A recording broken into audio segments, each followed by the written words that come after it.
Boa tarde a todos e a todas, sejam bem-vindos e bem-vindas a mais um episódio do nosso podcast Indúbio Pro Justícia. Hoje temos o prazer de contar com a presença do advogado Duarte Santana Lopes, que é sócio da Moraes Leitão, Departamento de Criminal, Controle Nacional e Compliance, e que também chegou a ter uma experiência, uma pequena expedição, digamos, no âmbito jurídico, no Legal Circle de Macau, e, portanto, um vasto leque de experiências no mundo da advocacia. E, portanto, nesta senda, gostaríamos de perguntar, na sua pessoa, quem é Duarte Santana Lopes, falar um pouco sobre si, que nos explicasse o percurso profissional até o dia de hoje, e é também académico, e dar-nos a conhecer a sua pessoa, em todas as dimensões da sua vida. Isso não vai ser fácil, mas muito bem. Olá, Rickson. Olá, Luís. É um gosto rever-vos. Nós encontramos-nos na Nova. Vocês foram meus alunos na cadeira de Prática Jurídica Interdisciplinar, bons alunos, muito interessados, e é bom saber que estão bem na vida e que também estão aqui a fazer este podcast, que me parece uma excelente iniciativa. E, portanto, bom rever-vos e obrigado pelo convite. Bem, essa pergunta não é uma pergunta fácil, sobretudo quando o Rickson diz nas várias vertentes da vida. E eu então, se calhar, começaria por dizer que, enfim, sou o Duarte, tenho 40 anos, não sou casado, mas vivo com a minha mulher, eu não sei exatamente há quantos anos, mas sei que há mais de 10, há cerca de 11 ou 12 anos. Tenho 3 filhos, a Vitória com 9 anos, o Zé Eduardo com 7 anos e a Olívia com 1 ano e meio. Enfim, acho que me posso intitular como uma pessoa que tem vários interesses na vida. Enfim, interesses variados, que vão desde a música, a arquitetura, literatura, artes, em certa medida, desporto. Gosto muito de desporto e ocupa uma grande parte da minha vida. E sou também advogado, que, como é óbvio, ocupa uma grandíssima parte da minha vida. Ser advogado não é o que me define, mas em certa medida também me define, porque ocupa de facto uma grande parte da minha vida. Sou advogado desde 2007, quer dizer, advogado estagiário, acho que tenho a cédula desde 2010, se bem me recordo. Fui sempre advogado na Moraes Leitão. Quando entrei na Moraes Leitão, entrei para o Departamento de Direito Público, portanto, administrativo. Eu achava, quando saí da faculdade, que era essa área, esse o ramo do direito que eu queria seguir. Fiz uma rotação, que é como nós chamamos aqui no estágio, de cerca de 1 ano. Acho eu que na minha altura, o estágio ainda eram 3 anos, portanto, rodávamos por 3 áreas, 1 ano em cada.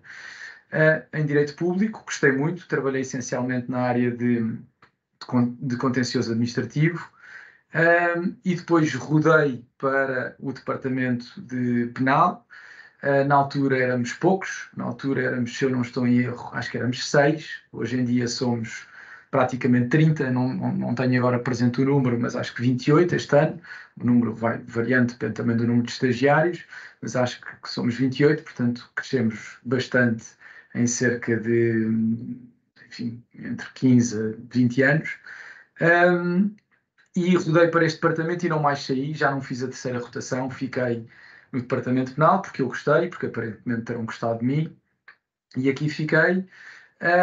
E depois fiz o meu percurso todo na Moraes Leitão, exceto não, porque continuei na Moraes Leitão, mas trabalhei durante 3 anos, trabalhei e vivi durante 3 anos em Macau e em Hong Kong, num escritório que fazia parte, já não faz, mas que fazia parte da Moraes Leitão Legal Circle, que era MDME, e nós, enfim, fizemos uma parceria com esse escritório, que começou em 2013. Eu fui trabalhar e viver para lá logo no início de 2013, onde estive 3 anos. Fui como representante internacional da Moraes Leitão Legal Circle na Ásia.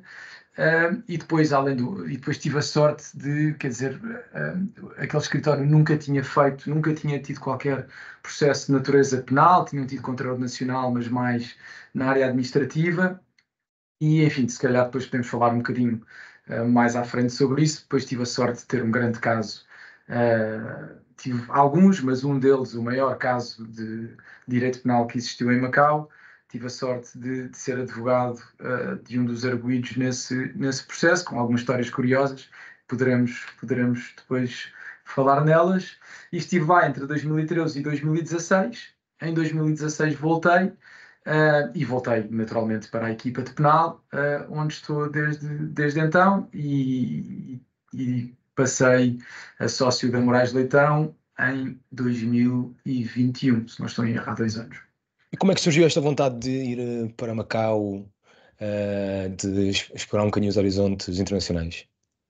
Então, eu sempre tive, por duas razões. A primeira é um bocadinho mais lúdica, porque eu sempre gostei muito de viajar, e gosto muito de viajar precisamente pela experiência, por tudo o que nós experienciamos quando viajamos, e portanto tinha esse meu lado de querer viver fora, querer viver noutra cultura, de preferência uma cultura distante tanto em termos geográficos como em termos culturais, etc.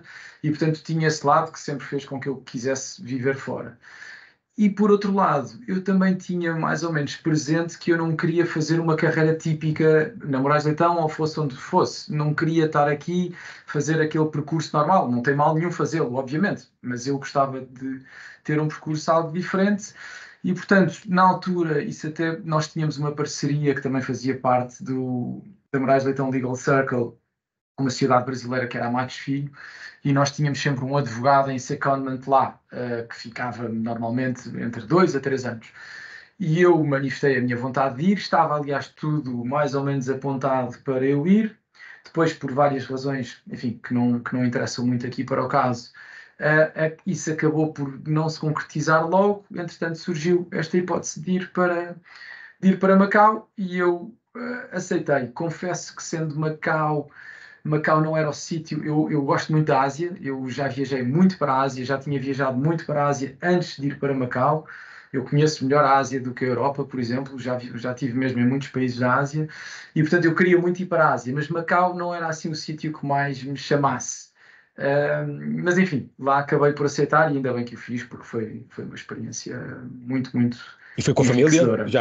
O Duarte foi com a família ou deixou? Não, sozinho? Não fui com a família, na altura já estava com a minha mulher, ainda assim mais ou menos em inícios de relação, até foi, enfim, não quero revelar aqui nada assim familiar, mas quando fui convidado as coisas precipitaram-se um bocadinho, e eu cheguei um dia à casa a dizer, olha, aceitei ir para Macau, etc. Enfim, portanto foi complicado.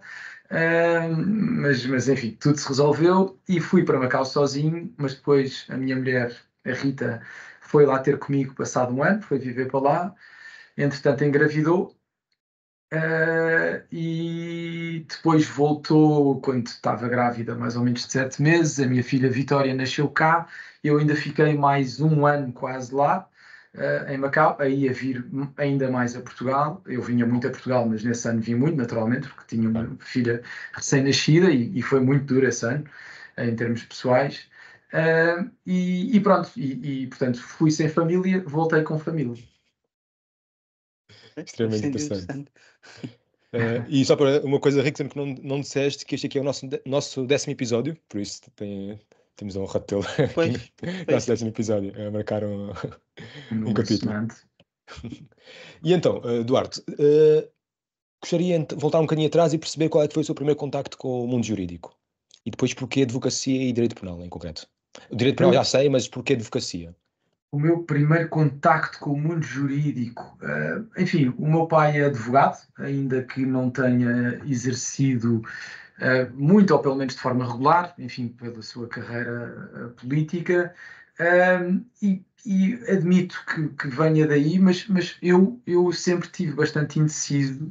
Aliás, eu no liceu fui por economia, pela área de económicas, acho que era assim que se chamava, porque depois podia fazer as específicas para caso quisesse ir para direito, mas como eu estava muito indeciso, fui por económicas. Depois acabei por decidir ir para direito. Confesso que, infelizmente, foi um bocadinho por não ter outra opção. Não fui convictamente, mas não sabia exatamente para o que é que iria. Achava que o curso de Direito, e continuo a achar, e confirmei-o, é uma base que nos permite fazer muitas coisas na vida, além de sermos advogados. Enfim,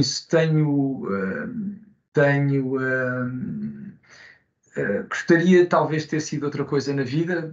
Arquiteto é assim uma paixão que eu tenho. Acho que não teria muito talento, infelizmente, mas em termos de paixão, gostaria muito de ter seguido essa outra vida. Não o fiz. Depois fiz o curso de Direito na Clássica. Devo dizer que gostei muito de fazer o curso na Clássica. Gostei muito da parte do ensino. Eu não participava muito na vida académica. Eu ia às aulas e pouco mais tempo passava na faculdade, mas gostei muito das aulas, não de todas, obviamente, mas da larga maioria. Acho que é um curso muitíssimo, muitíssimo interessante e que nos ensina a pensar de uma determinada forma. Aliás, eu costumo dizer que quando entra um advogado estagiário aqui na Moraes de Leitão, ou mais concretamente para o nosso departamento, porque a Moraes de Leitão é muito grande e, portanto, eu já nem conheço todos os estagiários que entram. Eu, na primeira conversa, normalmente, se essa pessoa andou na Clássica, eu consigo perceber que essa pessoa andou na Clássica. Enfim, não será verdade em todos os casos, obviamente, mas eu acho que, de facto, a Clássica ensina as pessoas a pensar de uma determinada maneira que, quando se fala, uma conversa jurídica, naturalmente, não é uma conversa de café, numa conversa jurídica normalmente consegue-se perceber. E, portanto, eu gostei muito do curso da Clássica. E quando estava no quarto ano, acho que foi no quarto ano, enfim, eu era bom aluno, e comecei a receber alguns contactos de escritórios. E depois foi um processo que se foi fazendo, ou seja, comecei a receber contactos de escritórios e o meu caminho foi-se encaminhando para aí. Depois acho que só fiz, eu acabei por só fazer 2 entrevistas, não sei se cheguei a fazer a terceira. E optei pela Moraes de Leitão, e ainda bem que o fiz. Enfim, se calhar também teria sido ótimo se tivesse optado por outra, mas na Moraes de Leitão sinto-me bastante feliz e realizado, e portanto ainda bem que o fiz. E foi mais ou menos este o meu percurso. Não houve assim uma vocação especial, Não, desde pequenino. Não. E já agora, por mera curiosidade, como é que consegue perceber se um estudante é da Clássica? Numa conversa jurídica? Não dá para explicar, não consigo explicar. É a forma de raciocinar, é a forma de expor uma ideia. Não consigo explicar, é muito difícil, mas, e naturalmente que isto não acontece em todos os casos, mas sim. não vou falhar muitas vezes. Se tiver uma conversa sobre um tema jurídico com alguém que é da Clássica e com alguém que não é da Clássica, à partida conseguirei identificar. Porque acho que, de facto, é uma escola, e é sobretudo uma escola de pensamento. É isso que eu acho sobre a Clássica. E pronto, e portanto eu consigo me identificar normalmente com a maneira daquela pessoa pensar, raciocinar, de encontrar os problemas, enfim, não consigo de facto explicar, mas sim, acho que é a mera realidade. curiosidade. Claro, mas não é fácil explicar. E agora o Eduardo falou do curso de Direito e tinha algumas aspirações, algum entusiasmo pela engenharia e arquitetura. Não, engenharia não, arquitetura. Pela arquitetura e também por outras dimensões da ciência. De facto eu sei que no Direito vocês têm muito contacto com essas áreas.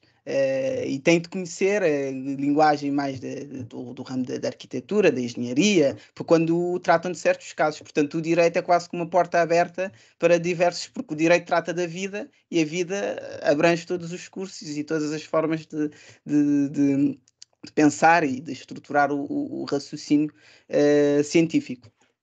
E agora, passando mais para o jurídico e mais precisamente o ambiente forense de tribunal, gostaria de saber como é que foi o seu primeiro julgamento. Ok, então antes de responder, só para comentar aquilo que o Rickson disse. De facto, em primeiro lugar, eu infelizmente ainda não tive processos que tenham envolvido matérias de arquitetura, isso não tive. Mas, apesar de Direito e Arquitetura aparentemente não terem nada a ver, a verdade é que em certa medida têm, e têm na parte do processo criativo.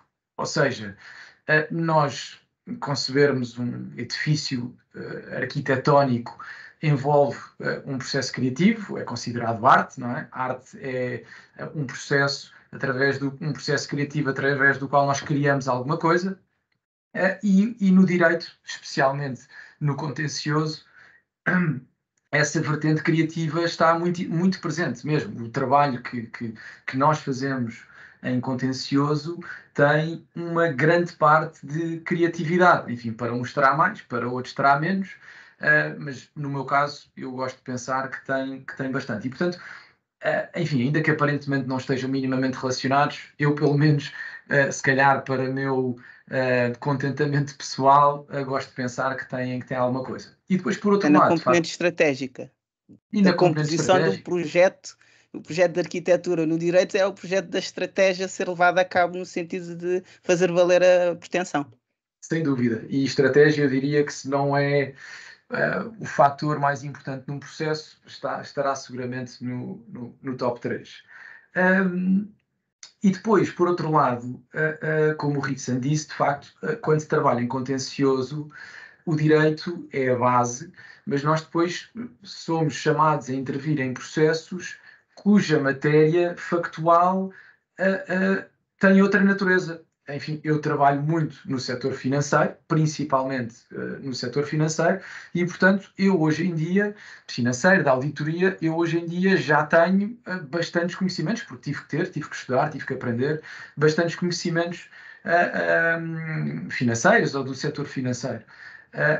E, portanto, a advocacia de contencioso tem, para mim, isso é uma coisa que eu gosto muitíssimo, essa mais-valia, que é nós não estamos confinados ao mundo do direito, o direito é a base de tudo, obviamente, mas temos que alargar o nosso leque de conhecimentos a essas outras áreas, no meu caso, principalmente ao setor financeiro.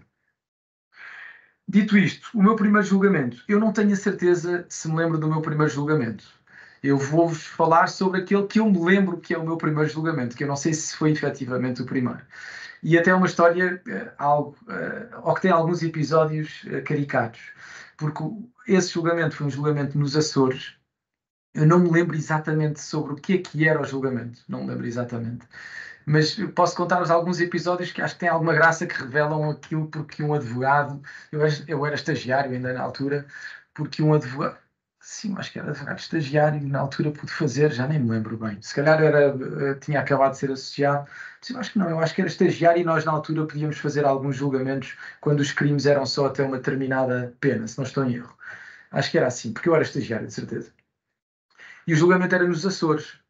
E então eu fui para o aeroporto e cheguei ao aeroporto e tinha-me esquecido do cartão de cidadão. E entrei em pânico, ainda por cima, porque eu tenho a mania de chegar ao aeroporto um bocadinho em cima da hora. Entrei em pânico, a achar que ia perder o avião e que ia ser uma vergonha e que ia ser despedido e que tudo a minha vida ia por aí abaixo. E lembro-me que liguei ao meu irmão, que na altura eu ainda vivíamos juntos, a pedir-lhe para ele me ir levar o cartão de cidadão. Enfim, ele terá infringido uma série de regras do Código da Estrada para conseguir chegar a tempo, mas lá chegou a tempo e eu consegui apanhar o avião. E depois cheguei ao julgamento nos Açores, acho que era no Faial, e fiz o julgamento e, enfim, nós temos, se calhar, aquela ideia que eu abandonei completamente de que advogado, arguido e Ministério Público, aquilo é quase uma guerra. E então eu lembro que aquilo era um caso que não interessava grande coisa. Mas eu lembro-me que passei as minhas alegações a bater bastante no Ministério Público, até de uma maneira um bocadinho despropositada. Pronto, não tinha experiência e não sei porque a coisa foi-me para ali. E no final, o procurador, como se nada fosse, muito simpático, e ignorou completamente que eu tivesse estado ali a maltratá-lo, e perguntou-me, então veio só hoje, fica cá a dormir, não fica, o que é que vai fazer, etc. E eu disse, não, olha, tenho avião, já não me lembro, era ao final do dia, tenho avião e tal, e ainda faltavam umas horas para ir para o aeroporto. E ele virou-se a mim e disse, então olha, faça uma coisa, o meu carro era um carro encarnado, eu já não me lembro que carro é que era, está aqui parado atrás, é um não sei o quê, ele disse uma marca, tirou uma chave, uso o carro para ir dar uma volta e depois pode deixar a chave no carro que eu depois vou-me embora. Isto para mim foi uma coisa extraordinária, não é? Quer dizer, alguém que não me conhece de lado nenhum emprestar-me o carro e de facto eu depois já fui mais algumas vezes aos Açores, essa era a primeira vez, e pude perceber que as pessoas nos Açores são de facto bastante especiais e afetuosas e pronto, e teve estas duas curiosidades que não têm nada a ver com o processo em si, que eu não me lembro o que era, mas pronto, mas foi esta a minha primeira experiência enquanto advogado, sozinho, num julgamento. Uma história bastante interessante. E então qual seria o mais importante ou inesquecível, aquele que o marcou e que foi, digamos, um marco, um divisor de águas na sua carreira? Julgamento. Sim. Certo. Eu acho que tenho dois. Acho que não consigo escolher um. Um julgamento que marcou claramente o meu percurso foi o Face Oculta. Eu não sei se vocês sabem o que é o Face Oculta. O Face Oculta foi o primeiro mega processo que existiu em Portugal. E na altura, o Rui Patrício e o Zé Manuel Galvão Teles, ou por ordem inversa, o Zé Manuel Galvão Teles e o Rui Patrício convidaram para fazer parte da equipa. Nós representávamos o engenheiro José Penedos, que era, à data, presidente do Conselho de Administração da REN, e que era arguido no processo, estava a ser acusado de crimes de corrupção, participação económica em negócio, etc. E eu era ainda estagiário quando o processo começou, enfim, este processo foi, para mim, uma escola de aprendizagem absolutamente brutal. Por várias razões. Primeiro, porque o processo era em Aveiro e, portanto, era eu que passava a vida em Aveiro, quer num primeiro momento a consultar o processo, quer num segundo momento a participar, por causa da instrução foi em Lisboa, mas depois o julgamento foi em Aveiro. Em segundo lugar, e portanto houve centenas, mas literalmente centenas de sessões de audiência de julgamento, a maior parte das quais eu fiz sozinho, já como advogado. Portanto, eu comecei como estagiário, mas o processo, quando chegou ao julgamento, eu já era associado. E, portanto, a maior parte das sessões de julgamento eu fiz sozinho. O Rui Patrício também ia bastante, mas não podia ir a todas, naturalmente. Depois, porque aquele processo reunia os melhores advogados de direito penal, ou quase todos os grandes advogados de direito penal que existem em Portugal, e depois porque foi um processo, como podem imaginar, em centenas de sessões, em que terá acontecido tudo o que pode acontecer num processo de natureza penal. Todos os incidentes que existem no Código e alguns que não existem devem ter acontecido durante aquele julgamento. E portanto, esse foi, sem dúvida, um marco e uma sorte que eu tive de poder participar nesse processo. Enfim, terei tido algum mérito para ter sido escolhido para integrar essa equipa, mas sem sorte também não é possível. É preciso depois sabermos agarrar as oportunidades quando elas surgem. E, portanto, esse julgamento foi, sem dúvida alguma, um marco na minha carreira, porque me permitiu ter uma aprendizagem que eu diria que quase ninguém tem nos tempos que correm, de poder ser exposto numa fase tão inicial da sua carreira a um processo desta natureza, desta dimensão, desta complexidade e com a autonomia que eu tive.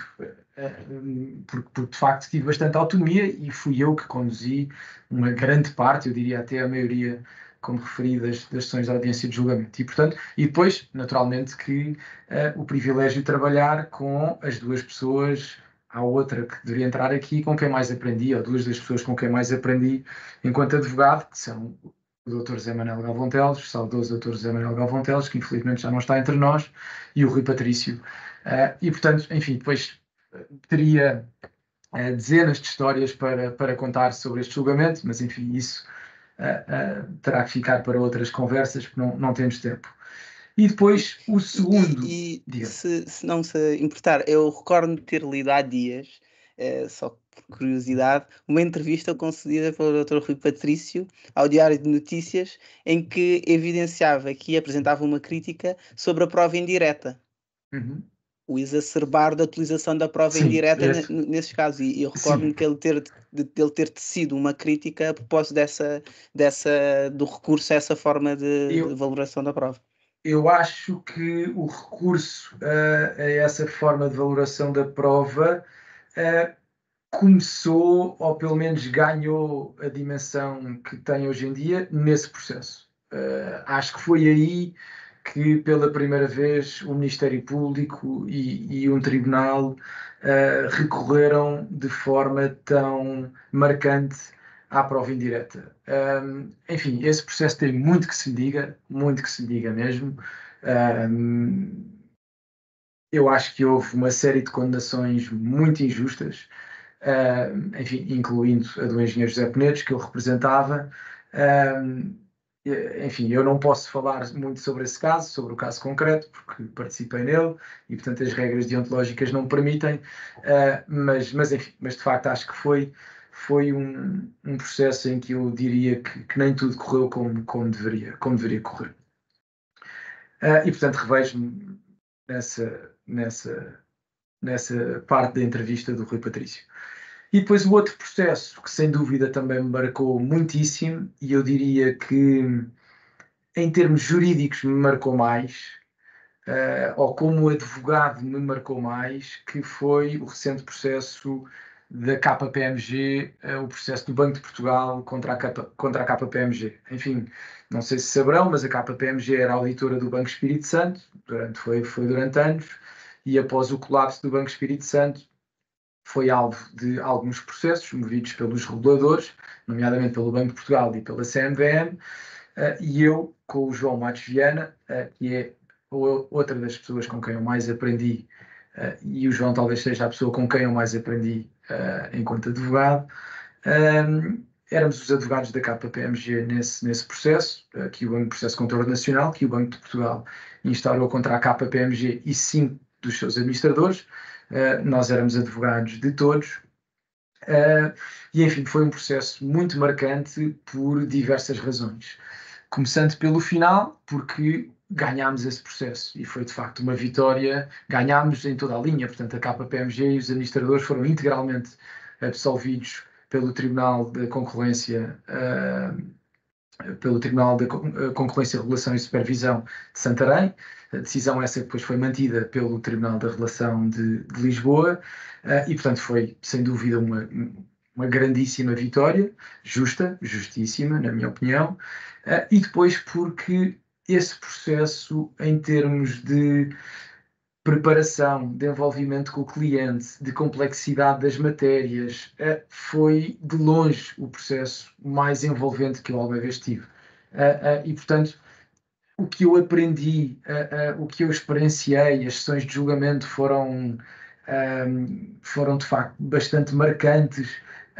Enfim, foi um julgamento em que quase tudo correu bem, mas deu muito trabalho mesmo para que tudo corresse bem. Era um processo em que nós começávamos com um handicap brutal, naturalmente que o auditor do Banco Espírito Santo é culpado pelo que aconteceu ao banco, isto é aquilo que qualquer pessoa dirá, não é? E, portanto, partimos com um handicap muito grande, nunca se pensou que fosse possível demonstrar que, de facto, apesar do banco ter caído, aquelas pessoas fizeram o seu trabalho como deve ser e como deveriam ter feito, e nós felizmente conseguimos demonstrá-lo e conseguimos que houvesse um tribunal com imparcialidade suficiente para o reconhecer. E, portanto, esse processo foi muitíssimo marcante, por mais razões além daquelas que eu estou aqui a enumerar, mas eu diria que esses foram os 2 processos mais marcantes que eu tive até hoje. Há outros, mais pequenos, não tão sonantes, não tão mediáticos, que também marcaram, mas estes são os que marcaram mais. Duarte, e há bocadinho tinha referido que em 2013 foi para Macau, e depois... Exatamente, é isso que eu ia tocar. É nesse processo, o maior processo penal em Macau. Não diria China, mas diria Macau, porque era naquela altura era uma região mais independente, autónoma, digamos assim. Ainda é, supostamente. Sim, supostamente. Há muito que se lhe diga, mas gostaríamos então que falasse um bocadinho sobre essa experiência. Primeiro de tudo, o processo penal em Macau, se conseguiu efetivamente tornar-se advogado em Macau, inscreveu-se na ordem, se era fácil para um advogado português fazê-lo, e depois mesmo é isso, o processo em si. eu já há bocadinho falei na sorte, nós de facto temos que ter sorte na vida, mas temos que nos pôr no lugar, temos que procurar a sorte. Se não fizermos nada, a sorte em princípio não nos vai bater à porta porque nós não nos pomos a jeito para que ela nos bata à porta. E eu acho, disseram isto, eu não tenho a certeza se é verdade, mas acho que eu fui o último advogado português a conseguir inscrever na Ordem dos Advogados ao abrigo do protocolo que existia. Portanto, bastava sermos advogados portugueses, irmos para Macau, sermos residentes em Macau, para conseguirmos inscrever-nos na Ordem e estarmos registados como advogados na Associação de Advogados de Macau. E, portanto, eu acho que fui o último, ou seguramente fui um dos últimos, a inscrever-me. E, portanto, esse processo para mim foi bastante simples. Foi só, basicamente, inscrever-me. Pronto, e depois, como disse, o escritório para onde fui nunca tinha tido qualquer processo de natureza penal. E há um dia que um dos sócios desse escritório, que era o sócio mais velho desse escritório, veio ter comigo e disse: temos aqui uns advogados de Hong Kong, que eu conheço bem, e que nos estão a pedir para nós irmos lá ter uma reunião com eles para eventualmente representarmos um senhor, que era o Lau Wenhong, que era o Joseph Lau, num processo de crime aqui em Macau. E assim foi, nós fomos primeiro reunir com essa equipa de advogados de Hong Kong, que eram os advogados desse senhor. Ele é de Hong Kong. O Joseph Lau é um dos homens mais ricos de Hong Kong, tem uma empresa que é a Chinese Estate, que é uma das maiores empresas de Hong Kong, que se dedica essencialmente à área de real estate. E pronto, eles estavam a fazer um pitch a vários advogados de Macau. O processo já estava a correr, atenção, ainda em primeira instância, ia começar o julgamento. E esse senhor era representado por um advogado em Macau, que era o Neto Valente, que aliás era o bastonário da Ordem dos Advogados em Macau, mas eles, por alguma razão, queriam mudar de advogados e queriam fazer o pitch. Nós lá fomos e, enfim, fomos à reunião. Fui eu, basicamente, que fiz a reunião, não é? Porque nenhum dos outros advogados do escritório lá de Macau tinha experiência em processo penal. E, enfim, depois de várias reuniões, tivemos a sorte de ficar com esse processo. E o que era esse processo? Houve um secretário, que é o equivalente a um ministro em Portugal, em Macau, que era o Auman Long, que já tinha sido condenado a 28 anos de prisão por corrupção passiva. Vários crimes de corrupção passiva. E ele tinha sido julgado no Tribunal de Segunda Instância de Macau. E agora estavam a fazer o julgamento dos supostos corruptores ativos. E um dos supostos corruptores ativos era este senhor, Joseph Lau. E pronto, e eu passei a representar, eu com mais alguns advogados lá do escritório de Macau, passámos a representar o Joseph Lau, e enfim, este processo também foi muito marcante por várias razões. Em primeiro lugar, pela relação com o cliente. Eu tive com o cliente poucas vezes. Nós reuníamos numa sala da empresa Chinese Estates, que era uma sala, eu lembro-me, uma sala descomunal em termos de tamanho, uma sala toda revestida a ouro, parecia que estava na sede do Partido Comunista Russo, com uma mesa gigante, onde estavam advogados de Hong Kong, do Reino Unido, da Austrália e nós de Macau. E o cliente apareceu só 2 ou 3 vezes. O cliente não falava inglês. O cliente entrava, falava durante 10 minutos, 20 minutos, eu não percebia nada do que ele dizia, não é? Porque ele falava em cantonês. E pronto, e depois ficávamos nós com a equipa de advogados e de assessores, etc., do cliente a discutir o caso, etc. E, portanto, a preparação foi bastante interessante e bastante exigente, porque havia de facto vários advogados, havia um barrister do Reino Unido, havia, portanto, vários advogados a discutir a estratégia, etc. E depois, porque os julgamentos em Macau têm uma peculiaridade, que é, portanto, são peculiares, desculpa, não sei se disse bem a palavra, que é, o Macau tem 2 línguas oficiais, não é? Que é o português e o cantonês. E, portanto, os julgamentos são feitos com tradução. Há juízes que só falam cantonês, há juízes que só falam português, há advogados que só falam português, há outros que só falam cantonês, E neste processo havia ainda testemunhas e arguidos que só falavam em inglês. E, portanto, nós parecia que estávamos a jogar ao telefone estragado, porque eu fazia uma pergunta à testemunha em português, a testemunha era inglesa, havia uma tradutora que traduzia em inglês, havia outra tradutora que traduzia em cantonês, depois a testemunha respondia em inglês, vice-versa, não é? Traduções. E quando chegava a pergunta era outra e quando chegava a resposta era outra. E, portanto, uma coisa bastante estranha.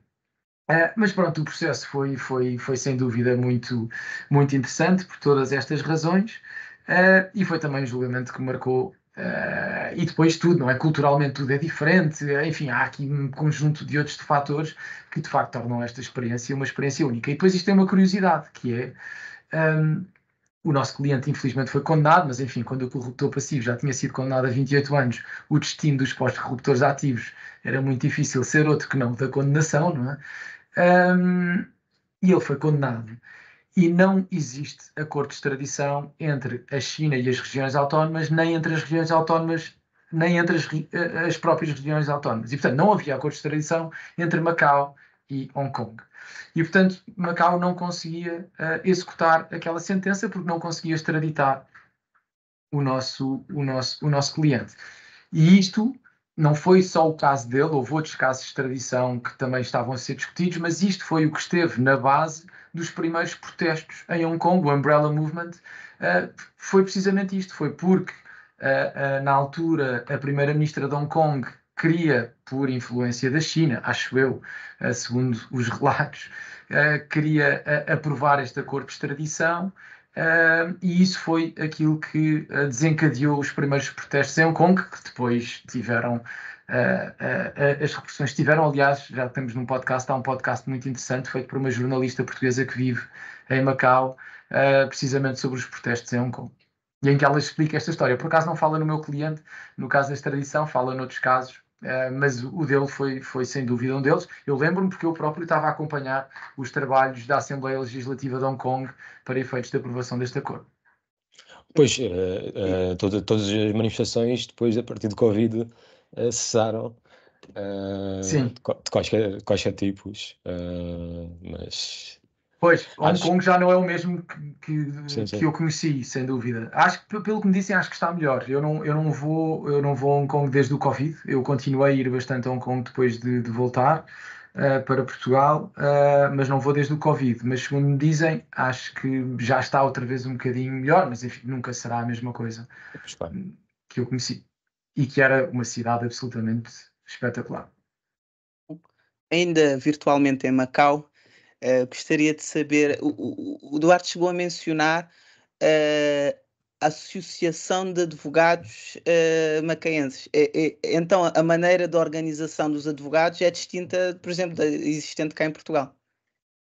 Bem, eu não tenho a certeza. Eu confesso que eu não... como é que eu hei de dizer isto sem ofender ninguém? Eu não participo muito em temas relacionados com a ordem dos advogados, etc. E, portanto, confesso que não domino muito bem essas matérias.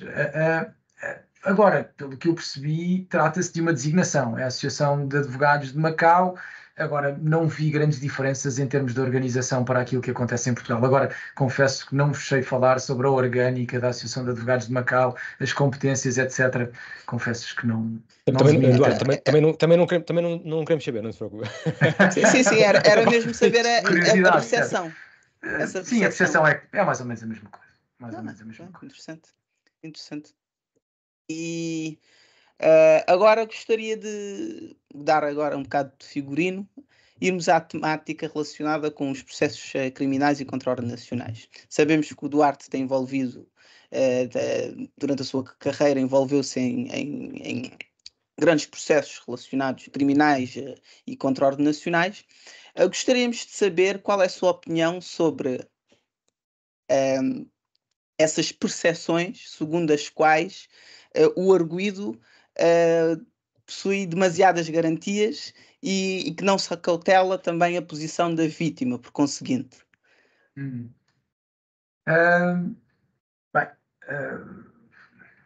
em primeiro lugar, eu consigo, de alguma forma, perceber que as pessoas, o público em geral, tenha essa percepção no que diz respeito aos grandes processos.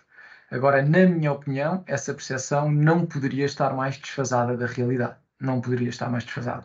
Aquilo que se diz normalmente a esse respeito é que são as garantias de defesa dos arguidos, em excesso, dizem essas pessoas, que atrasam os processos e que fazem com que, enfim, falando rápido, que faz com que ninguém vá preso. É aquilo que se diz, não é?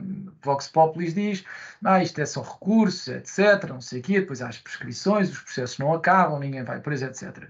Eu acho que essa realidade não poderia estar ou essa percepção não poderia estar mais desfasada da realidade. Aliás, ainda há pouco tempo, eu acho que foi o Presidente do Supremo Tribunal de Justiça que veio dizer que era preciso fazer-se uma reforma do sistema de justiça, nomeadamente na área dos recursos. E ainda há pouco tempo, uma colega vossa, porque nós desafiámos-la, uma colega vossa da Nova, portanto eu estou a dar novamente a cadeira este ano na Nova, e dei uma aula sobre recursos no processo penal, e havia sempre um caso prático, como vocês se recordam, e há uns alunos que têm que apresentar na aula seguinte.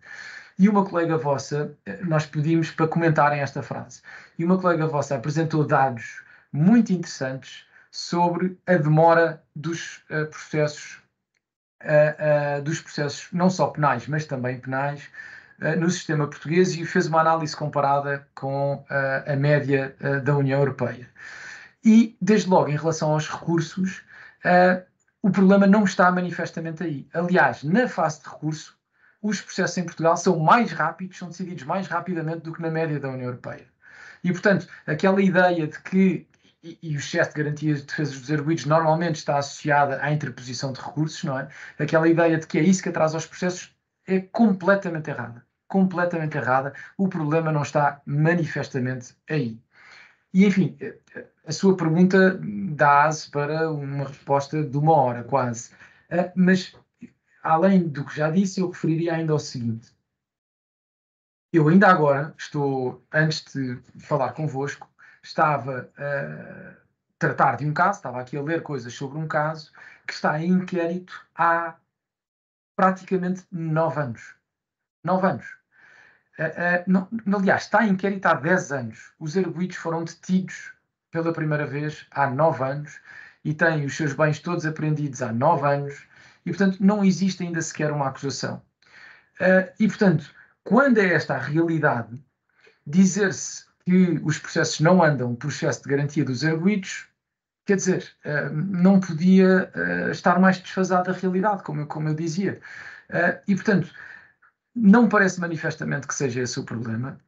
E depois, existem mecanismos que os tribunais podem usar para evitar que alguns arguidos e alguns advogados, que eu admito que possam existir, façam um uso indevido dos meios processuais que têm ao seu dispor. Desde logo, os recursos, por exemplo, podem ser rejeitados quando são manifestamente improcedentes. Os tribunais podem declarar o trânsito em julgado imediato de uma decisão quando entendem que o recurso interposto tem uma natureza meramente dilatória. Aliás, confesso-vos que me aconteceu isso recentemente, de forma absolutamente injusta, na minha opinião. O meu recurso não tinha nada de dilatório, mas isso aconteceu, e eu acho que aconteceu precisamente por causa dessa... aquilo que aconteceu foi precisamente pelo que eu estou a transmitir. Era um processo de controle nacional, onde a autoridade reguladora proferiu a acusação à bica do prazo de prescrição, e, portanto, nós estávamos a chegar na fase de julgamento ao prazo máximo de prescrição, e por causa disso o nosso recurso foi considerado como um recurso meramente dilatório quando manifestamente não o era. E, portanto, aquilo que nós vemos acontecer muitas vezes é que, de facto, quer no âmbito dos processos de controle nacionais, quer no âmbito dos processos de crime, vemos que quer o Ministério Público, quer as autoridades reguladoras demoram muito tempo a investigar e a proferir uma acusação, e depois, quando chegamos à fase de julgamento, tudo é feito a correr. E cria-se essa ideia de que os arguidos estão a fazer coisas para chegar à prescrição, quando não, os arguidos estão a exercer os seus direitos, que têm.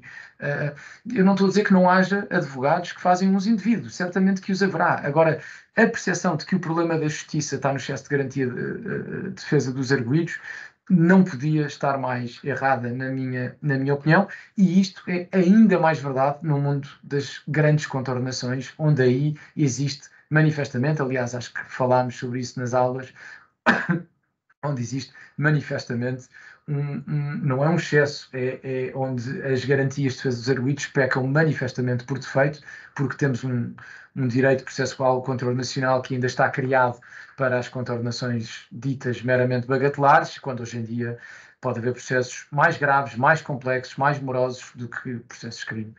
E, portanto, aí então as garantias de defesa dos arguidos são manifestamente insuficientes. E consideraria então, neste caso, no caso do processo controle nacional, que se deveria transportar as garantias processuais penais para o processo controle nacional por completo, ou haver uma adaptação Eu não digo necessariamente mais... isso, eu acho que devia ser criado um regime processual para as grandes contornações, que naturalmente irá beber muito ao processo penal, mas poderá ter algumas diferenças, e eu acho que deverá tê-las. Naturalmente que o processo controle nacional quer-se um processo mais rápido, mais eficiente do que o processo crime, enfim, por razões relacionadas com a finalidade das coimas aplicadas no processo controle nacional e, portanto, têm que ser mais imediatas para poderem produzir efeitos nos setores regulados em causa. Portanto, percebo que tenha que ser um processo mais célere, mais eficiente, aliás, todos deveriam ser, mas mais ainda do que o processo crime, mas diria que a base deverá ser a do direito processual penal, mas, na minha opinião, deveria ser criado um regime específico para as grandes contornações. Portanto, o regime geral que existe atualmente deveria aplicar-se às contornações menos graves e, quando estamos a falar de grandes contornações, acho que deveria criar-se um regime novo. E voltando à questão dos recursos, não considera que, por exemplo, desde a reforma de 2007, onde no artigo 400 se aumentou as situações de irrecorribilidade de situações, não podemos até dizer que há agora menos garantias em termos processuais, em termos mesmo da interposição de recurso para os tribunais superiores No dos processo próprios crime. arguidos? Processo crime, sim. No processo crime. Sim, depois, entretanto, também já houve uma norma desse artigo que já foi alterada, portanto, que era a norma que impedia que se interpusesse recurso para o Supremo Tribunal de Justiça quando... Portanto, Não, como é que era? quando não conhecem, afinal, o termo do processo, o objeto do processo? Não é essa. É quando for aplicada uma pena não privativa da liberdade, mas nos casos em que não existe dupla conforme. Enfim, sei que existiu aí uma alteração, até na senda da jurisprudência constitucional que existia sobre a matéria, portanto, aí o legislador voltou atrás. Mas, enfim, eu acho que o sistema processual penal de recursos está bem como está. Sinceramente, não acho que seja preciso alterar a lei. Acho que é preciso alterar a percepção que existe sobre a lei. Isso acho que sim. Ok. Pois, porque é assim, também temos aos grandes processos associados, temos a grande cobertura mediática e, como sabemos, muita grande parte do processo pode estar em segredo de justiça, nomeadamente na fase de inquérito, e, portanto, até o Duarte referenciou os 10 anos que não são percepcionados pelas pessoas, porque o processo pode estar em segredo de justiça, e depois aquela parte que vem ao de cima, já com uma dedução da acusação, isso já gera um certo clamor público, e quando os arguidos vão exercer as suas faculdades processuais e as suas garantias de interposição de recursos, etc., pode ser mal percepcionado porque eu tenho notado em vários setores da vida em que quando se vê algo negativo, aquilo é mais impactante. Aquilo é mais impactante. Na comunicação social. Pois, até por exemplo, a propósito das vacinas. Quando se desenvolveu as vacinas, o que deu mais aso à discussão foi aquelas opiniões das pessoas a falarem contra. Eu tenho notado alguma algum padrão psicológico de quando se vem a algo negativo ao de cima, aquilo causa mais clamor do que algo mais correto, mais positivo. Essa é a minha percepção. E, portanto, acho que pode estar, é uma explicação mais psicológica, não sou psicólogo nem ligado a essas ciências, mas é a percepção que eu tenho tido sobre determinados fenómenos. Rickson, repare, eu também não sou perito em fenómenos sociológicos nem em comunicação social, mas quer dizer, há um dado empírico evidente, que eu diria que é um facto público e notório, que é as decisões condenatórias têm muito mais exposição mediática do que as decisões absolutórias. Isso não há a mais pequena dúvida. Isto é um dado empírico totalmente comprovado. A razão para tal, não sei qual é, muito honestamente, mas é um facto que assim é. Deixem-me só, desculpem, eu há bocadinho não consegui raciocinar tão rápido quanto gostaria para vos dizer qual é que era a linha que foi alterada, portanto, mas abri aqui, entretanto, vantagens disto ser remoto, abri aqui o Código de Processo Penal e portanto, a linha que foi alterada era a linha E, que diz que não é admissível recurso de acordo com os proferidos em recurso pelas relações que apliquem pena não privativa da liberdade ou pena de prisão não superior a 5 anos. Portanto, e depois acrescenta-se, exceto no caso de decisão absolutória em primeira instância. E este exceto no caso de decisão absolutória em primeira instância foi agora aditado este artigo. Portanto, ele já existia primeiro, eu penso que antes da reforma de 2007, depois foi eliminado pelo legislador. E o que é que isto significava? Significava que um arguido que tivesse sido absolvido em primeira instância, mas tivesse sido condenado pela relação numa pena ou não privativa da liberdade ou não superior a 5 anos, não podia recorrer para o Supremo Tribunal de Justiça. E, portanto, isto significava que um arguido que tivesse sido pela primeira vez condenado, porque ele na primeira instância tinha sido absolvido, não podia recorrer dessa decisão. E isto era claramente uma violação do duplo grau de jurisdição, não é? Porque o arguido não podia reagir contra uma decisão que o tinha condenado, não podia. E, portanto, o legislador voltou a acrescentar agora, exceto no caso de decisão absolutória em primeira instância. Portanto, quando não existe dupla conforme.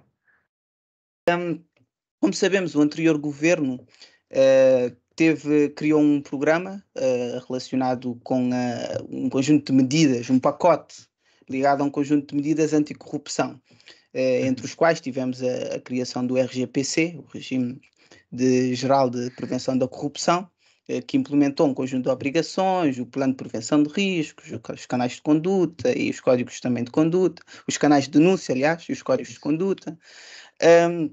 E também um conjunto de outras medidas legislativas adotadas no seio desse plano. E também, consequentemente, criou-se essa entidade administrativa independente, o MENAC, Mecanismo Anticorrupção, portanto, todo um conjunto de medidas destinadas a evitar esse fenómeno. Gostaria de saber, da opinião do professor, do Duarte, quais são o impacto dessa entidade administrativa, no seio dessa ideia que o governo teve de prevenção, se tem estado a ser eficiente e se esses regimes têm estado a surtir os efeitos expectáveis com a implementação desses regimes.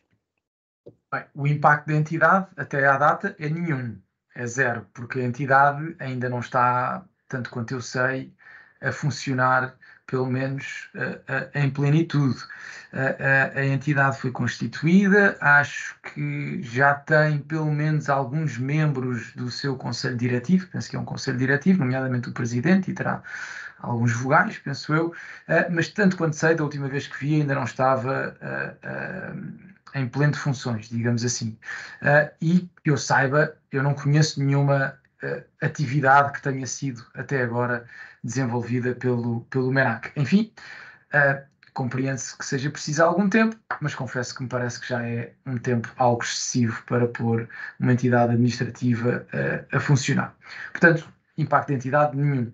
Impacto dos regimes tem tido bastante impacto na medida em que esses regimes, nomeadamente o Regime Geral de Prevenção da Corrupção, mas depois também a Lei 93 de 2021, que é verdade que decorre de uma diretiva, mas que entra em vigor mais ou menos, que é a Lei de Whistleblowing, não é? De proteção dos denunciantes, que entrou em vigor mais ou menos na mesma altura e para a qual o próprio Regime Geral de Prevenção da Corrupção remete, na medida em que obriga a ter um canal de denúncia nos termos definidos na Lei 93 de 2021.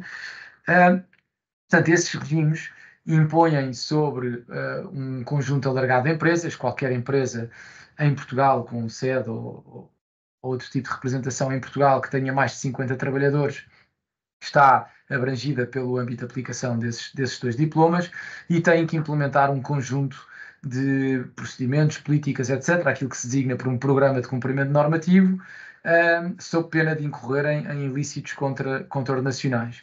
E, portanto, aquilo que eu tenho visto é que, de facto, uma parte significativa das empresas que estão abrangidas por esses diplomas está já a implementar essas políticas e esses procedimentos. Eu tenho trabalhado bastante com vários clientes, porque eu, desde há alguns anos, além de me dedicar, e essa é a minha base, é o direito sancionatório, tanto penal como contra-nacional, mas tenho também dedicado bastante à área do compliance, nomeadamente na vertente de prevenção da corrupção, branqueamento, sanções internacionais, investigações internas, etc.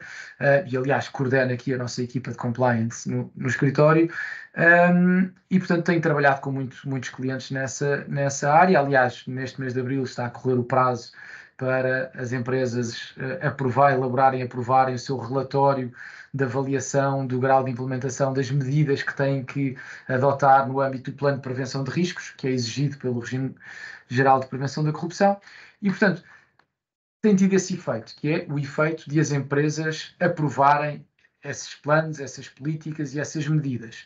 Acho que os efeitos que o legislador pretende, que é a prevenção da corrupção e de infrações conexas, é algo que se vai sentir mais à frente no tempo. Portanto, acho que esses planos estão a ser implementados, estão a ser enraizados nas entidades. Algumas, obviamente, as maiores empresas já tinham códigos de conduta para a prevenção da corrupção, etc. E, portanto, já tinham bastantes normativos internos para o efeito. Outras não o tinham. E, portanto, naquelas que não o tinham, que eu diria que é o target principal do legislador, está-se a implementar essa cultura, esses procedimentos, e, portanto, eu acho que necessariamente vai ter efeitos positivos em termos de prevenção da corrupção. Assim se espera, porque a corrupção é, de facto, um fenómeno bastante corrosivo da nossa sociedade e da democracia, e, portanto, é bom que se evite. Muito bem. E ainda na senda disto, antes de introduzir outra questão, Luís, então o whistleblowing teve grande influência. Há até uma diretiva da União Europeia que influenciou também essa transposição para a ordem jurídica interna. E quanto ao RGPC, as outras dimensões, pode-se dizer que aqui o ordenamento jurídico português foi pioneiro ou houve alguma influência da União Europeia neste sentido? Não, eu diria que foi pioneiro. Não há, que eu conheça, muitos países que tenham as obrigações regulatórias, chamemos-lhe assim, que em matéria de prevenção da corrupção que este regime exige. Eu não conheço muito sinceramente nenhum regime semelhante na União Europeia. Enfim, poderá existir, mas eu confesso que não conheço. Temos o UK Bribery Act, que é de um país que já não pertence à União Europeia, mas que mesmo assim eu diria que não é tão exigente na medida em que eu normalmente no compliance digo que as obrigações de adotar um programa de cumprimento normativo podem ou decorrer de determinados diplomas legais ou ser impostos por determinados diplomas legais. Por exemplo, a lei do whistleblowing não impõe a adoção de um programa de cumprimento normativo. Não impõe. Só impõe que se crie um canal de denúncias interno, tem que ter determinadas características. Contudo, para se cumprir tudo o que está na lei, é impossível fazê-lo sem criar um programa de cumprimento normativo, sem criar procedimentos, um regulamento, etc., sobre o modo de funcionamento do canal de denúncias, sobre depois o modo de funcionamento das investigações internas, e órgãos é que têm competência para avaliar, para decidir, para investigar, etc. Se isto não estiver tudo num programa de cumprimento normativo, muito dificilmente se vai cumprir a lei. Mas a verdade é que a lei não obriga a ter estes procedimentos. A lei só obriga a ter um canal de denúncias. Por outro lado, o RGPC já obriga expressamente a ter procedimentos. O RGPC diz que tem que ser aprovado um código de conduta, tem que ser aprovado um plano de prevenção de riscos, e esse plano de prevenção de riscos tem que ter uma matriz de risco, onde tem que ter medidas preventivas e reativas, tem que haver procedimentos de avaliação da integridade de terceiros, tem que haver procedimentos de controle interno. Portanto, é de facto um regime bastante exigente, até porque depois todas estas políticas que eu estava a referir não são densificadas. O legislador não densifica como é que isto deve ser feito. E, portanto, isso coloca as empresas em situações complicadas porque não sabem bem o que fazer para dar cumprimento à lei. E, portanto, isto para dizer, o UK Bribery Act é de facto bastante exigente, principalmente pelo seu efeito extraterritorial bastante relevante, mas não tem normas que obriguem expressamente a aprovar um código de conduta, ou isso é algo que decorre do UK Bribery Act. E, portanto, algo tão específico que impõe estas obrigações tão específicas para as empresas em matéria de prevenção da corrupção, eu confesso que não conheço mais nenhum diploma de natureza semelhante. Era só esse o esclarecimento, porque bem me pareceu, porque eu não encontrei ainda a nível. Atualmente, com a diretiva ESG, há algumas imposições ligadas aos códigos de conduta, a componente de governance, mas até ao analisar o diploma do RGPC, vê-se que Portugal foi pioneiro e que, portanto, já adotou grande dessas novas exigências da União Europeia. Verdade. Duarte, saindo agora um bocadinho desta vertente de compliance, saiu hoje o plano governamental do novo governo, aquilo que querem implementar no âmbito da justiça. Não sei se teve a oportunidade ainda de ler. Infelizmente ainda não tive, vou ver à noite no telejornal, ainda não consegui ver. Mas numa das medidas relativamente à justiça, o governo disse expressamente que querem adaptar institutos da suspensão, institutos como suspensão provisória do processo e da atenuação especial da pena, para que se possa aplicar como medidas de um direito premiado, ou seja, uma delação premiada, que acontece no Brasil. Considera que é um bom começo para depois haver uma eventual maior transição para o princípio da oportunidade e não tanto estritamente ou maioritariamente termos o princípio a reger-nos pelo princípio da legalidade? Bom, em primeiro lugar, eu sou, por princípio, totalmente favorável a soluções alternativas para desfecho do processo penal, nomeadamente suspensões provisórias do processo, soluções mais negociadas, totalmente a favor, totalmente a favor. Primeiro ponto. Segundo, portanto, como princípio parece-me bem. Segundo ponto, já acho que estas soluções têm que ter alguns limites e, portanto, não devemos passar para um sistema tipo o sistema norte-americano.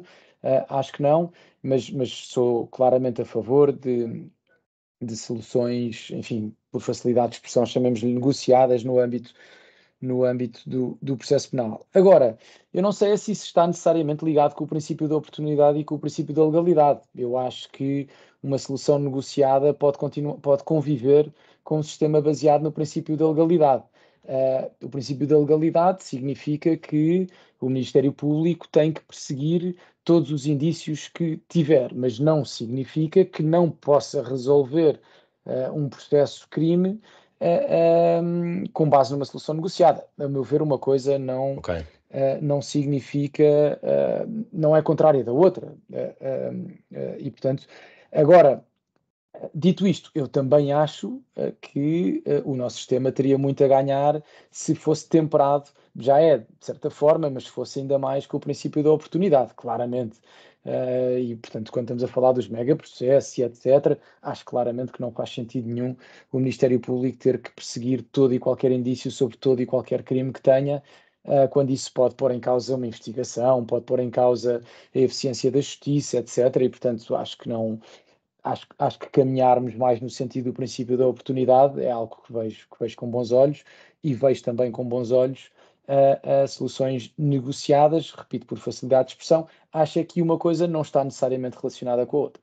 Mas relativamente à negociação, há certas negociações, não acha que depois vai meter mesmo em risco os próprios processos e a própria garantia de que há um processo justo e imparcial quando temos certos arguidos que vão beneficiar de certas aplicações ou não aplicações de penas, se efetivamente. Não, quer dizer, lá está. Em primeiro lugar, eu não sei se gosto muito que essas soluções estejam ligadas à colaboração. Não é. E aqui é mais por princípio de vida. Criar-se uma comunidade desculpem a expressão, mas de chibos é algo que eu não vejo com muito agrado. E portanto, acho que a colaboração ser premiada na atenuação de pena parece-me muito bem onde está e portanto não vejo que deva influir para efeitos de uma solução negociada. Acho que a solução negociada tem que ter subjacente, como tudo, os fins das penas. Ponto final, parágrafo. E os fins das penas, por um lado, e a eficiência da justiça, por outro. E depois, acho que também faz sentido por uma questão relacionada com a realidade, no fundo. Porque, reparem, aquilo que estávamos a falar já há alguns minutos atrás, há arguidos que, principalmente nos megaprocessos, que cumprem verdadeiras penas antes de serem condenados. Portanto, alguém que está durante 8 anos a ser sujeito a um processo de inquérito, em que lhe são primeiro aplicadas medidas de coação, depois estas são revogadas ou extintas, mas depois continua com os seus bens todos apreendidos, continua com uma espada sobre a cabeça. Em muitos casos, deixam de poder exercer as funções que antes exerciam. Portanto, há muitos arguidos que até o processo chegar a julgamento, já cumpriram uma verdadeira pena. E, portanto, essa também parece-me que é mais uma das razões pelas quais poderá fazer sentido, em alguns casos, nem sequer se chegar a julgamento e, portanto, negociar-se uma suspensão provisória do processo ou outra forma que seja encontrada e que não passe necessariamente pela aplicação de uma pena. Agora, obviamente que cumpra as finalidades não é das penas, mas do processo penal, naturalmente. Claro. Muito bem. Também, transitando agora um pouco de temática, vimos também que o governo, no seu plano, pretende, numa outra tentativa, trazer a incriminação do enriquecimento ilícito. E que em momentos anteriores foi até declarado inconstitucional por causa da questão da inversão do ónus e também pôr em causa o princípio da presunção da inocência. Qual é a opinião do Duarte a propósito disso? E até na notícia que li puseram entre parênteses em conformidade com a Constituição. Parece até tentar ajustar. Em conformidade com a Constituição. Sim, okay. sim. Bem, portanto, ajustar eu não tenho, confesso, não refleti o suficiente sobre o assunto. Tenho opinião, mas não é uma opinião totalmente convicta. Em primeiro lugar, eu tenho algumas dúvidas sobre a desconformidade com a Constituição da solução anterior. Confesso que tenho algumas dúvidas de que exista essa desconformidade, porque eu acho que se está a confundir. É verdade que existe um ónus sobre o arguido, mas eu acho que não há uma inversão do ónus da prova. O Ministério Público ainda tem que fazer prova dos indícios daquele crime. Portanto, no caso, que é a aparência de riqueza, etc., dos rendimentos desproporcionais, ou dos rendimentos, ou dos bens, ou o que quer que seja, do património desproporcional em relação aos rendimentos auferidos. Portanto, o Ministério Público teria sempre que fazer prova disso para poder proferir uma acusação e sustentá-la naturalmente em julgamento. Depois, aquilo que se exige é que o arguido venha demonstrar que não, que afinal tem. Mas reparem, isso não é muito diferente do que acontece hoje em dia. Portanto, dizer-se que existe uma inversão do ónus da prova, eu não estou 100% de acordo, em primeiro lugar. A questão diferente é se este crime deve existir ou não, independentemente de saber se ele é conforme com a Constituição. Eu aí tenho mais dúvidas, ainda que tenda a dizer que sim, mas não por boas razões. Ou seja, as boas razões são aquelas que estariam relacionadas com questões de política criminal, de tutela de determinados bens jurídicos, etc. É por isso que se criminalizam determinadas condutas. Eu acho que aqui é por outra razão, que é, na verdade, já é isso que o Ministério Público faz em grande medida. Só que depois o Ministério Público tenta procurar outros crimes para encaixar quando vê que existe essa realidade. Ou seja, o que é que eu quero dizer? Muitas vezes o Ministério Público começa a investigar porque vê essa discrepância entre o património e aquilo que se conhece de rendimentos a determinada pessoa. Essa é verdadeiramente a razão pela qual o Ministério Público investiga e muitas vezes até é a verdadeira razão pela qual acusa. Só que o que acontece depois é que o Ministério Público anda à pesca. Anda à pesca de tentar perceber bem se há aqui este carro, então alguém ofereceu e, portanto, vamos aqui buscar, vamos ver quais eram os atos que esta pessoa praticou à data, e, pronto, e o Ministério Público começa a tentar construir uma história. E eu acho que se calhar era mais fácil haver um crime, e o crime era só esse. E portanto, a justiça andava mais rápido e era esse o crime que estava em causa e não estávamos aqui com crimes dissimulados ou processos dissimulados, quando verdadeiramente é disso que estamos a tratar, mas o Ministério Público tenta dar-lhe outra roupagem, nomeadamente ou corrupção, ou participação económica em negócio, ou quando não há mais nenhum, o abuso de poder, que é aquele que serve para tudo e não serve para nada. Pois, e na cena disso, eu estava mais a pensar na ótica do princípio da presunção de inocência, mas agora estava a refletir qual seria então o bem jurídico aqui a proteger. Porque muitas vezes, até o Duarte referiu que procura-se através tem-se essa questão, essa dúvida, onde é que surgiram, né, esses bens, e depois o Ministério Público coloca os seus recursos para investigar o que é que poderá ser a origem disso. E, portanto, um bem jurídico associado a um questionamento que se tem da origem. Qual seria, digamos, a precisão desse bem jurídico? É uma boa pergunta para a qual eu não tenho resposta e daí eu ter dito que não é pelas boas razões que eu acho que esse crime devia existir. Ou pelo menos eu não refleti ainda suficientemente de um ponto de vista dogmático sobre porque é que esse crime deveria existir. Tenho também algumas dificuldades em encontrar um bem jurídico, porque não estamos a falar só de questões fiscais, porque para isso já existe o crime de fraude fiscal, portanto não é disso que estamos a falar. E portanto... não podemos estar a falar da autonomia intencional do Estado, que é o bem jurídico protegido pelos crimes de corrupção, porque não está minimamente em causa atos praticados por funcionários, e portanto também tenho algumas dificuldades, confesso, em encontrar um bem jurídico, mas enfim, com alguma imaginação acredito que seja possível. E agora, nesta cena surgiu uma Mas não sei se dúvida. leram sobre isso, já agora não sei se têm ideia do que é que se defende a esse propósito. Pois, eu confesso que não... Eu só sei das Eu sei que o entrevistado sou eu, mas já constitucional. agora permitam-me a pergunta. Pois, e eu estava a pensar, até a propósito de levar um bocado a sério o princípio da intervenção mínima do direito penal, poder-se eventualmente trazer alguma sanção civil ou tipo um mecanismo de até restituição dos bens ao para o contorno Estado, nacional. caso não consiga uma espécie de reversão para o Estado, caso não consiga justificar a origem. Sim, Talvez não ou seria mais eventualmente contorno proporcional. nacional, ou contorno Sim, nacional, não é? sim. Ao contorno Sim. nacional, eventualmente poderia ser, sim, há sempre essa via. Há sempre essa via de. Agora, não sei exatamente onde é que se encaixava esse ilícito contorno nacional, mas enfim, não sei bem em que lei, não é? Não sei onde é que isso se encaixaria. Seria uma lei só com um artigo, que seria esse? Não sei. Mas passando agora, Eduardo, para outro crime, que é o crime de vantagem à oferta indevida, ao estudar esse artigo, deparei-me com uma subjetividade imensa no número 3, relativamente à adequação social.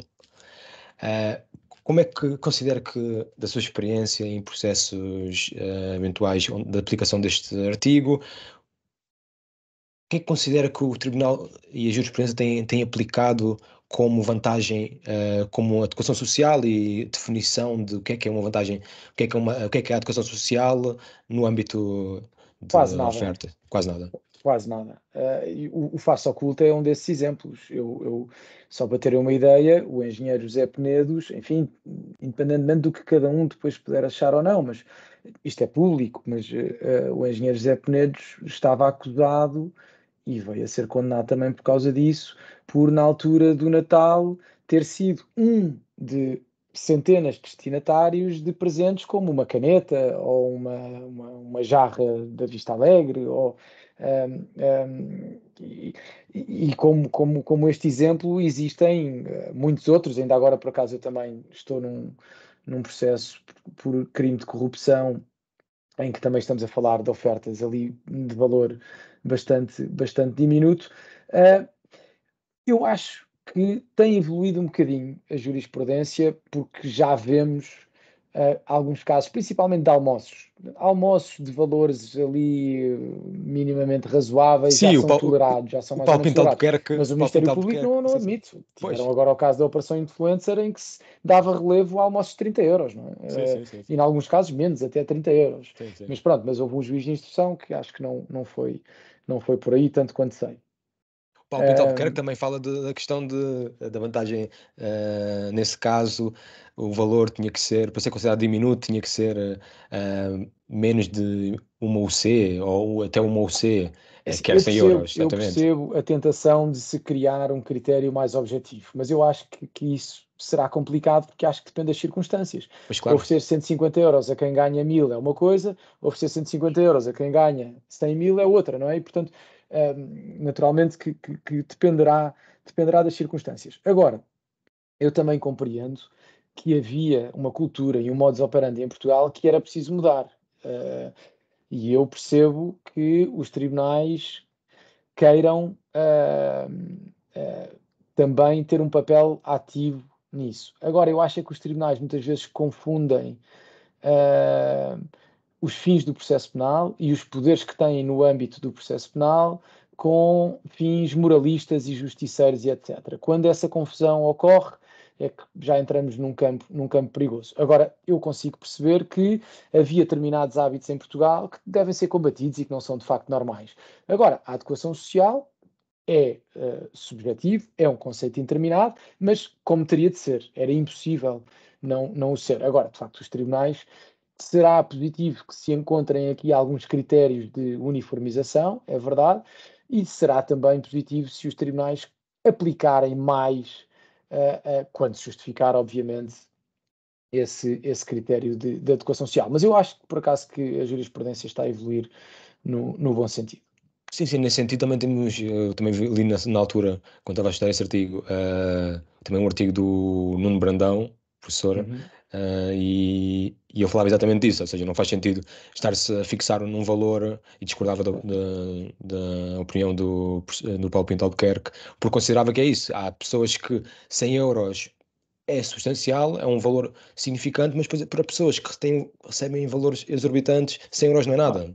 Não, e se for 100 euros em nota é uma coisa, se for 100 euros 100 num euros em livro jantar, almoço, é outra exatamente. coisa. Pois Portanto, claro. depende muito das circunstâncias. Sim. Depende muito das circunstâncias. E então, e relativamente ao crime de tráfico de influências barra lobbying, ou seja, não estar ainda legalizado, legislado o que é o lobbying, e por isso há ali um vácuo, um limbo onde certas condutas podem tanto significar lobbying como o próprio tráfico de influências. Considera que tem que ser legislado o mais rápido possível? Só um parênteses, está no plano do governo. Está no plano deste governo. Sim, está. Ok. Está. Só um parênteses. Sim, vamos lá ver. Eu acho que era positivo. Acho que era positivo haver uma lei que regulasse a atividade do lobbying. Mas mais do que regular a atividade do lobbying, eu acho que seria interessante, não sei se é por via legislativa, por via de recomendações, etc., que houvesse um conjunto de normas, orientações, o que quer que seja, que visassem uma maior transparência na relação entre a administração e os particulares. Eu acho que o grande problema está aí. Porque o crime de tráfico de influências é muito claro e, portanto, tem que haver um abuso da influência sobre alguém. E isso eu diria que é bastante diferente do lobbying. Percebo que haja aqui zonas cinzentas, às vezes é difícil de interpretar, etc. Mas eu acho que o crime de tráfico de influência está muito bem como está. E acho que a regulamentação da atividade de lobbying pode vir a ajudar, mas como digo, acho que o mais importante, eu no outro dia estava a ouvir um podcast do novo ministro, que por acaso até foi meu assistente, do António Leitão Amaro. Já não lembro, eu acho que era um podcast que é o Geração 80, acho eu, que é com o Francisco Pedro Balsemão. E ele estava a dizer que tem uma prática, talvez seja um bocado excessiva, mas ele quando era, penso que secretário de Estado, ele criou uma página na internet onde escrevia todas as reuniões que tinha com todas as pessoas, dizia qual era o assunto, com quem é que reuniu, etc, etc. Se isto for feito assim, eu não tenho dúvidas de que haverá muito menos processos por tráfico de influência. Agora, é preciso perceber que o lobbying não é o lobbying que existe, é a relação entre os particulares e a administração que tem que existir e é bom que exista, principalmente em processos que são considerados prioritários pelo Estado e pelo governo de Portugal ou de qualquer outro país. E, portanto, é obviamente normal que os particulares falem, discutam com decisores políticos e muitas vezes que o façam num jantar ou num almoço. Isso não é anormal. Até porque muitas vezes só nesses períodos é que as pessoas têm tempo para reunir. Portanto, não parece que seja uma coisa anormal. Aquilo que se pede é transparência. Se houver transparência, seguramente que isso pode ser resolvido. Portanto, mais do que uma lei que regule a maneira como o lobbying deve ser feito, acho que deve haver orientações no sentido da transparência para quem tem a seu cargo o poder político. E aqui, nesta senda, para dizer de cabeça, ainda ligado ao plano do governo, eu vi que pretendem criar tipo uma provedoria ligada à questão da transparência e também vi que pretendem criar um código de transparência, mas isto é de cabeça, não tenho aqui agora isso os existe dados. na União Europeia. Na União Europeia, tanto Sim. quanto eu sei, os comissários europeus, por exemplo, são obrigados a registar todas as reuniões que têm com qualquer stakeholder, chamemos-lhe assim. Não é? Sim. Sim, aquilo que eu também tinha visto no plano sobre o lobbying é exatamente isso. Planeia-se regular o lobbying e depois também mesmo criar uma provedoria. Sim, não, mas mesmo um registro de todas as pessoas, todos os lobistas. Pois, eu não sei se quando se diz regular o lobby é isso que se pretende fazer. Se for isso, então acho muito bem. Então está aquilo que eu referi da transparência está consumido por essa regulação. Confesso que nunca vi uma lei sobre lobby. Nunca vi, mas vou ver. Vou ficar com essa curiosidade para ir ver. Mas se for isso, parece muito bem. Acho que esse é o caminho da transparência.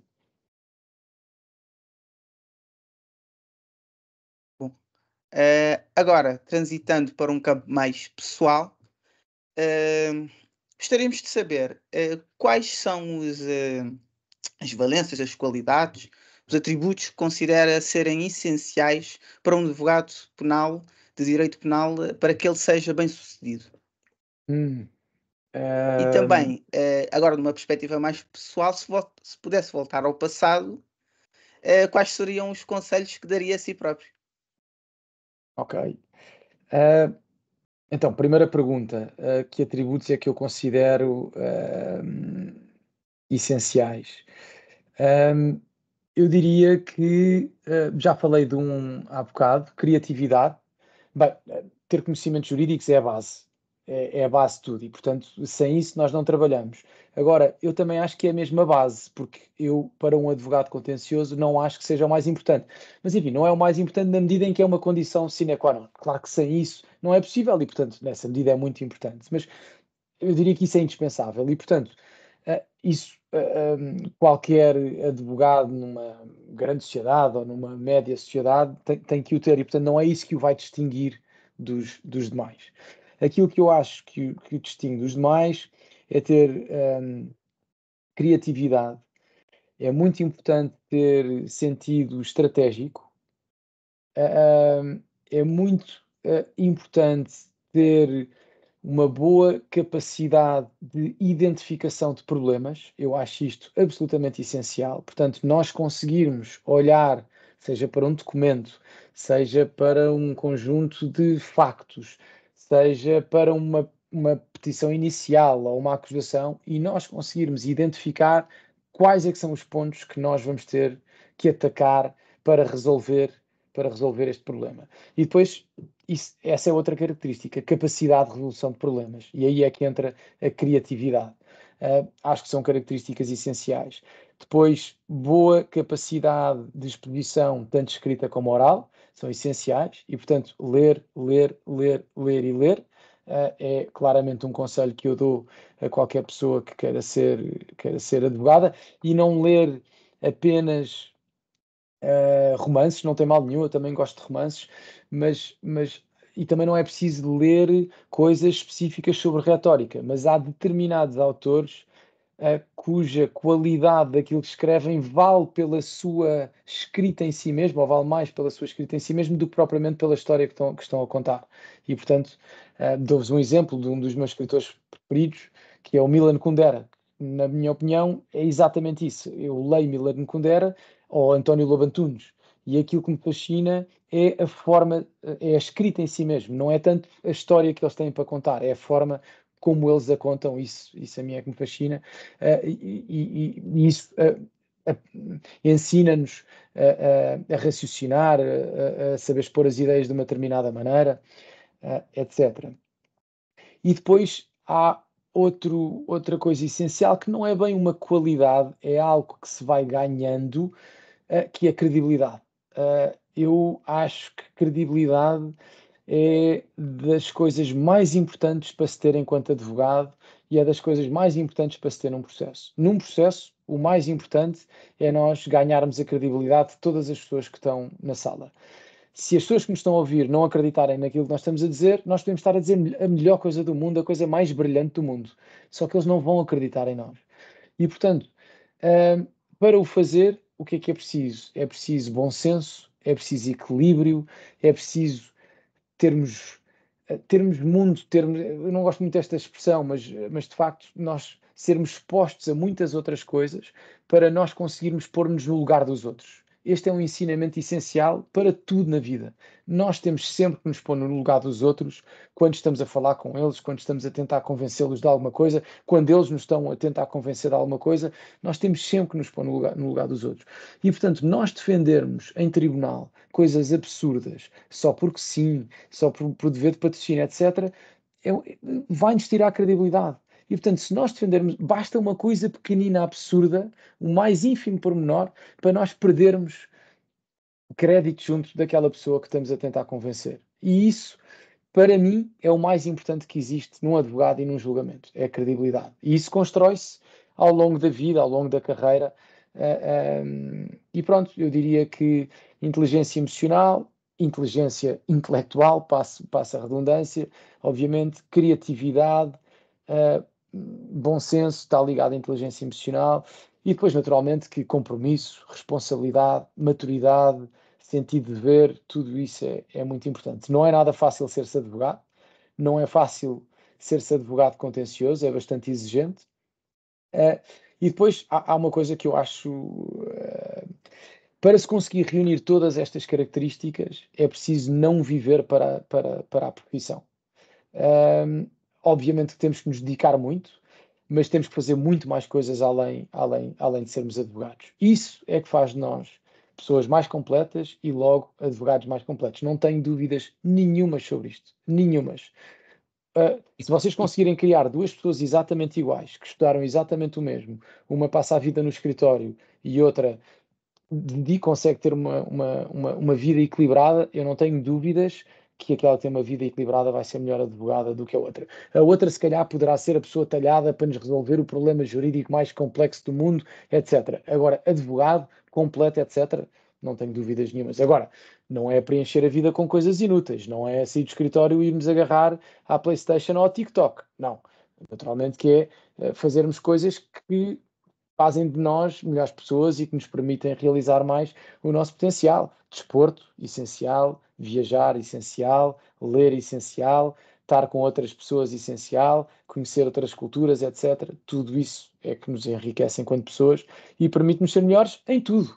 Em tudo, não é só como advogados, é em tudo. É como pais, é como maridos, é como amigos, como irmãos e também como advogados. Não há de ser exceção à regra, seguramente. Muito bem.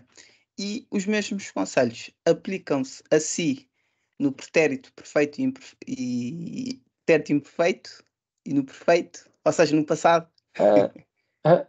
Vamos lá ver, eu seguramente que poderia ter feito, muitas acho que não, mas poderia ter feito algumas coisas diferentes e poderia ser melhor umas coisas e se calhar seria pior noutras.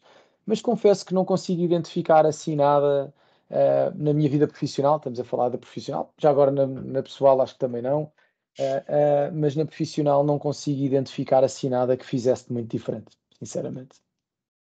Felizmente tive a sorte e enfim, aqui passa a modéstia algum mérito para conseguir tomar as decisões certas. E lá está, nós não estarmos só fechados num gabinete, etc., é absolutamente essencial, sobretudo para isso, para tomarmos as decisões certas no momento certo. Para nós termos essa clarividência, é preciso. Enfim, isto levava-nos aqui a uma outra discussão sobre free will e etc., se existe efetivamente free will e etc., e como é que o nosso cérebro funciona. Mas basicamente está mais ou menos demonstrado que o nosso cérebro funciona através de, a melhor maneira de expor isto é como se fosse uma daquelas máquinas, não sei se vocês ainda sabem o que é, máquinas de slides, de passar fotografias, que vão sempre pôr vários slides. E, portanto, o nosso cérebro aquilo que faz é que vai pondo vários slides à nossa frente sempre que nós temos de ter um pensamento ou tomar uma decisão. E nós escolhemos uma. Depois a questão é se somos verdadeiramente livres para escolher ou não. Mas para nós escolhermos a mais certa, quanto mais informação nós tivermos, de certeza que mais facilmente vamos tomar a decisão certa. E, portanto, é para esse efeito que é muito importante nós recolhermos e reunirmos muita informação, de preferência informação que seja útil. E, portanto, por sorte, e também por ter algum cuidado com isto e ter estas noções, acho que consegui sempre até agora tomar as decisões mais ou menos certas na minha vida profissional e acho que também na pessoal. Isso é Aqui fundamental. no final, um bocado de Damásio, um bocado de Spinoza, um bocado de Santo Agostinho. Isso, Bastante que nos levaria para muitas outras conversas. E muito interessantes também, acho eu. Duarte, primeiro de tudo, obrigado por esta resposta. Acho que foi a resposta mais atípica que temos tido até agora. Aborda temas um bocadinho diferentes, ligeiramente diferentes. Não Por isso foi excelente. E vamos agora terminar o podcast com uma última pergunta e talvez a mais difícil desta sessão. Se pudesse mudar algo no funcionamento dos tribunais ou no processo penal, o que mudaria? Apenas uma. Só uma? Não é Só uma. difícil. Achei que isso é muito mais difícil. Ok. Prazos máximos de duração do inquérito. Têm que ser prazos perentórios. Não tenho dúvidas nenhumas sobre isto. Nenhumas. Ok. Alarguem-se os prazos, como é óbvio, alarguem-se os prazos para que o Ministério Público possa fazer o seu trabalho, mas têm que ser perentórios. Ou pelo menos, as medidas restritivas de direitos, liberdades e garantias dos arguidos têm que caducar passado um tempo. Pelo menos isso. É absolutamente escandaloso o estado em que os arguidos... há pessoas cujas vidas praticamente que acabam sem que exista sequer uma acusação. E durante muitos anos. E isso é intolerável num Estado de Direito Democrático. Intolerável. E, portanto, não tenho dúvidas nenhumas que se eu só pudesse escolher uma, seria essa. Foi mais fácil do que eu achava. Pois, pelos vistos foi muito mais fácil. Já tinha isso. Essa já tinha Pronto, pensado. já tinha pronto, sim. Duarte, muito obrigado. Foi 1h30, 45 minutos muito interessantes. Abordámos vários tópicos. Espero que todos os nossos ouvintes tenham também apreciado tanto como eu e o Rickson apreciámos. Queria também dar conta que o episódio estará disponível tanto no Spotify como no YouTube e sigam-nos nas redes sociais. Muito obrigado a todos.